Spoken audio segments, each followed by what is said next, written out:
அனைவருக்கும் உங்கள் ஆசிரியை ஹேமலதாவின் இனிய வணக்கங்கள். 4ஆம் வகுப்பு முதல் பருவம் கணக்கு. அலகு 3 அமைப்புகள். அமைப்புகள் அதுனா எப்படி சொல்லுவோன்னா, வடிவங்களை பற்றிய அமைப்புகள், எண்களை பற்றிய அமைப்புகள் அப்படின்றத பற்றி தான் இந்த அமைப்புகளில் நம்ம பார்க்க போகிறோம். இதில் முதல்ல பார்க்க போகிறது வடிவங்களின் அமைப்புகள். பாருங்கள், வடிவங்களின் அமைப்புகள். இந்த படத்தில் இருக்கிறது பார்த்துருக்கீங்களா? நம்ம பார்த்துருக்கோம் தானே. இதுக்கு பேர் கலைடாஸ்கோப்புன்னு பேர். தமிழில் பல வண்ண காட்சி கருவின்னு சொல்லுவோம். இது பார்த்திங்கன்னா 2 பக்கத்தில் இந்த பக்கம் கண்ணாடி துண்டுகளோ அல்லது வளையல்களோ இதுக்குள்ளே இருக்கும். இதோ இந்த பக்கம் இருக்க பார்த்தியா, இங்கே ஒரு சின்ன துளை இருக்கும். அந்த வழியாக நம்ம என்ன பண்ணணும், பார்க்கணும். அப்படியே இதை நம்ம இப்படி அசைக்கணும். அசைக்கும்போது அழகான வடிவங்களை இதோ இந்த பக்கம் நம்ம பார்க்க முடியும். இதுக்கு என்ன பேருன்னு சொன்னேன்? பல வண்ண காட்சி கருவி. நான் சொன்ன மாதிரி தான், இந்த பக்கம் கண்ணாடி துண்டு நிறையா இருக்கும், இல்லைன்னா காகித துண்டுகள்லாம் கூட போடலாம். இந்த இதை அசைக்கும் போது அப்படியே சுழற்றணும். சுழற்றும் போது எதிரொலிப்பு மூலம் மாறுபட்ட அமைப்புகள் உருவாகும். இது நம்ம ஸ்கூலில் வச்சுருக்கோம் தானே, நீங்கள் பார்த்தீங்க தானே. நெக்ஸ்ட் பாருங்கள், இந்த மாதிரி வடிவங்கள்லாம் வரும். அதை நம்ம சுழற்றும் போது கொடுக்கப்பட்ட படத்தில் வண்ணம் தீட்டுக. இந்த படம் கொடுத்துருக்காங்க. உங்களுக்கு விருப்பமான வண்ணத்தை இதில் நீங்கள் தீட்டுங்க. கொடுக்கப்பட்ட படத்தை நிறைவு செய்க. இங்கே பாதி படம் கொடுத்துருக்காங்க. இதே மாதிரி இந்த பக்கம் வரைஞ்சி இதில் கொடுத்துருக்கிற வண்ணங்களையே நீங்களும் இந்த பக்கம் அதே மாதிரி வரைஞ்சி வண்ணம் தீட்டுக. வடிவங்களில் வரிசையில் உள்ள அமைப்புகளை கண்டறிதல். இதுக்கு எடுத்துக்காட்டு கொடுத்துருக்காங்க. சதுரம், செவ்வகம், முக்கோணம். சதுரம், செவ்வகம், முக்கோணம். அடுத்து என்ன வரும்? சதுரம், செவ்வகம், முக்கோணம். ஒரு வடிவம் திரும்ப வர்றது இதுதான் அமைப்புகளில். ஒரு சதுரம், வட்டம். சதுரம் 2 வட்டம். சதுரம் 3 வட்டம். அடுத்தது என்ன அப்படின்னு பார்த்தா சதுரம் 4 வட்டம். இப்போ பாருங்கள், இந்த சதுரத்தை எப்படி வரைஞ்சிருக்காங்க பார்த்தியா? 1 கோடு, 2 கோடு, 3 கோடு, 4 கோடு. அதே மாதிரி நம்மளும் இங்கே என்ன கொடுத்துருக்காங்களோ அதே மாதிரி வரையணும். இது எடுத்துக்காட்டு கொடுத்துருக்காங்க. நம்ம பயிற்சி கணக்குக்கு போகலாம். பயிற்சி 3இல் 1 கோடிட்ட இடங்களில் வடிவங்களை நிரப்புக. இங்கே ஐங்கோணம், முக்கோணம், சதுரம் கொடுத்துருக்காங்க. மறுபடியும் ஐங்கோணம், முக்கோணம், சதுரம். மறுபடியும் நம்ம என்ன வரையணும்? ஐங்கோணம், முக்கோணம், சதுரம் வரையணும். இங்கே தோரணம் மாதிரி கொடுத்துருக்காங்க பாருங்கள். 2 முக்கோணம், 2 செவ்வகம் கொடுத்துருக்காங்க. அதே மாதிரி 3 முக்கோணம், 3 செவ்வகம் கொடுத்துருக்காங்க. அடுத்து நம்ம என்ன வரையணும்? 2 ஆச்சு, 3 ஆச்சு. அடுத்தது 4 முக்கோணம், 4 செவ்வகம் வரையணும். இதே மாதிரி அருங்கோணம் கொடுத்துருக்காங்க. இதில் எப்படி வரைஞ்சிருக்காங்களோ அதே மாதிரி நம்மளும் என்ன பண்ணணும்? இந்த இடத்துல நம்ம வரையணும். புரிஞ்சுதா உங்களுக்கு? இங்கே பாருங்கள், இதில் இந்த மாதிரி ஒரு டைமண்ட் ஷேப்பில் கொடுத்துருக்காங்க. செவ்வகம் ஓவல் ஷேப் கொடுத்துருக்காங்க. அதே மாதிரி இந்த வடிவம் எப்படி கொடுத்துருக்காங்களோ அதே மாதிரி இந்த கோட்டில் வரையணும். அதே மாதிரி இந்த இடத்துலையும் அப்படி தான். இந்த இங்கே கொடுத்துருக்காங்க. மீதி இதே மாதிரி 4 வடிவங்களையும் இங்கே வரையணும். உங்களுக்கு தெரியுமா? இப்போ பாட்டிலினுடைய மூடி இருக்குது தானே, அதை வச்சு இந்த மாதிரி நம்ம வரைஞ்சி பழகுங்க. இதுக்கு மூச்சு இயக்கமானின்னு பேர், ஸ்பைரோகிராஃப்னு பேர். இதை மாதிரி நீங்கள் நோட்டில் வரைஞ்சி பழகுங்க. எண்களின் அமைப்புகள். இப்போ நம்ம வடிவங்களின் அமைப்புகள் முடிச்சுட்டு இப்போ எண்களின் அமைப்புகள் வரோம். பெருக்கல் மற்றும் வகுத்தலில் உள்ள அமைப்புகளை கண்டறிதல்னு சொல்லி கேட்டிருக்காங்க. இந்த பாக்ஸில் என்ன கொடுத்துருக்காங்க? 1 முதல் 100 வரை கொடுத்துட்டாங்க. அவங்களே என்ன பண்ணிட்டாங்க? 6னுடைய மடங்குகள் கொடுத்துருக்காங்க. இப்போ 6னுடைய மடங்குகள்னால் இங்கே 6 இருக்குது. 6க்கு அப்புறம் 1 6 மறுபடியும் ஒரு 6 கட்டம் எண்ணுவோம். 1 2 3 4 5 6.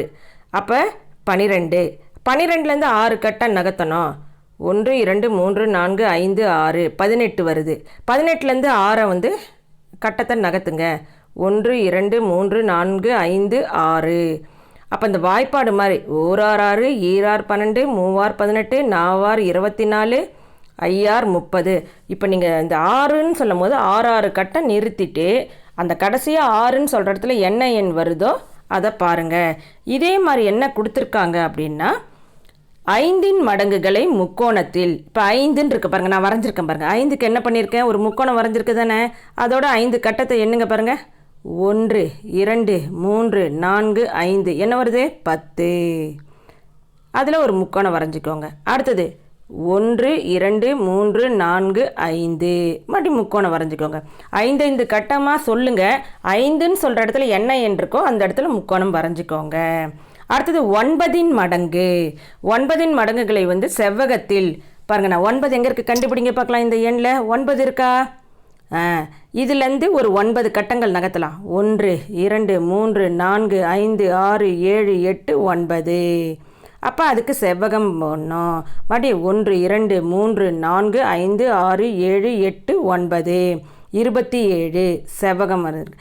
இப்போ செவ்வகம் வரைஞ்சிருக்கேன். இதே மாதிரி 9 கட்டமாக நகர்த்தி நீங்கள் பண்ணணும். பாருங்கள், 9 18 27 36 45 54 63 72 81 இப்படி கிராஸில் வந்திருக்கா இல்லையா?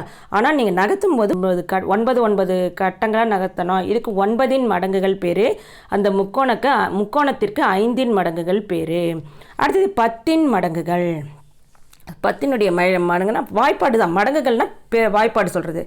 1 பைத் 10 2 பைத் 20 3 பைத் 30 4 பைத் 40 5 பைத் 50 6 பைத் 60 7 பைத் 70. அப்போ 10ன் மடங்குகள் சொல்லும்போது வட்டம் வரையணும். அதை மறைஞ்சிடாதீங்க. பாருங்கள், நீல கலரில் வட்டம் போட்டிருக்கேன் பார்த்தீங்களா? இதே மாதிரி தான். அப்போ அடுத்தது 11ன் மடங்குகள். 11ன் மடங்குல ஒரு 11 அப்படின்னு சொல்லும் போது அந்த மடங்குகள் 11ன் மடங்குகளுக்கு சதுரம் வரையணும். ஒரு 11 11 2 11 22 3 13 33 4 11 44 இப்படி கிராஸில் வருது பார்த்தியா? இதுதான் வந்து 11ன் மடங்குகள். என்னென்னலாம் நீங்கள் தெரிஞ்சுக்கிறீங்க? 5ன் மடங்குகள், 9ன் மடங்குகள், 10ன் மடங்குகள், 11ன் மடங்குகள். இதை நீங்கள் தெரிஞ்சுக்கிறீங்க. இங்கேயும் இந்த செயல்பாடை செய்கிறீங்க. உங்களுக்கு தெரியுமா, ஒரு எண்ணை 9ஆல் பெருக்கும் பொழுது பெருக்கற் பலனில் உள்ள அனைத்து இலக்கங்களின் கூடுதல் 9 மடங்காக இருக்கும்.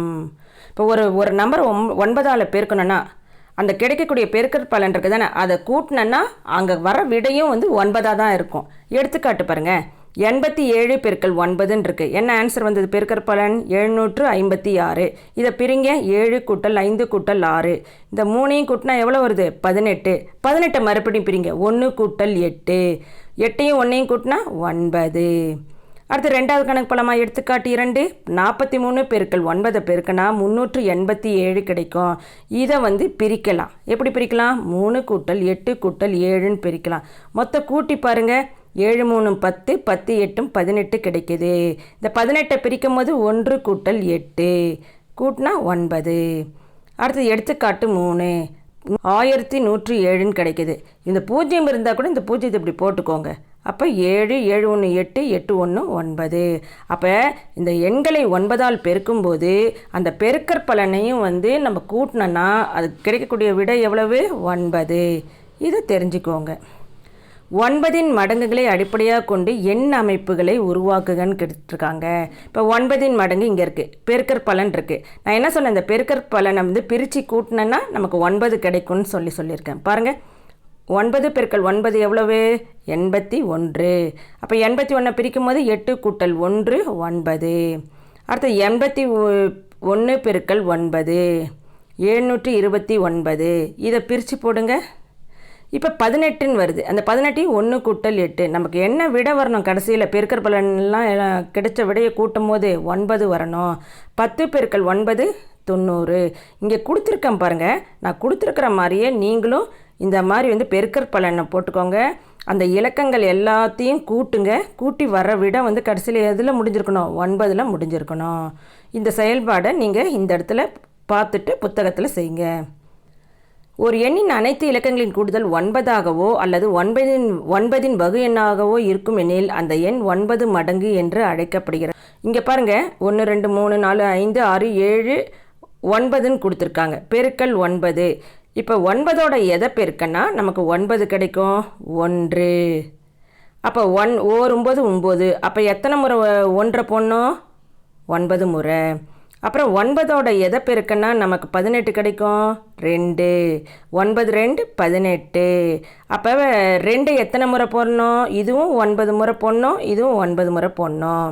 அப்புறம் 9உடன் எதை பெருக்கினா 7 கிடைக்குது? 3. அப்போ 3 எத்தனை முறை போடணும்? 9 முறை. 9ஓட எதை பெருக்குன்னா நமக்கு 36 கிடைக்குது? 4. அப்போ 4 எத்தனை முறை போடணும்? 9 முறை. 9ஓட எதை பெருக்குன்னா 45 கிடைக்குது? 5 முறை. அப்போ 5 எத்தனை முறை போடணும்? 9 முறை. இப்போ எதுக்கு அப்படின்னா இது எந்த இதுக்காக சொன்னால் 9 இந்த இங்கே போட்டிருக்கோம் பார்த்தியா? 9ஓட எதை பெருக்கினால் நமக்கு இந்த பெருக்கற் பலன் கிடைக்குது. அந்த பெருக்கக்கூடிய எண் இருக்குதுன்னு அதை 9 முறை போடணும். இது நீங்கள் தெரிஞ்சுக்கோங்க. இதோடு இந்த வகுப்பு முடிஞ்சது. அடுத்த வகுப்பில் பார்க்கலாம். நன்றி.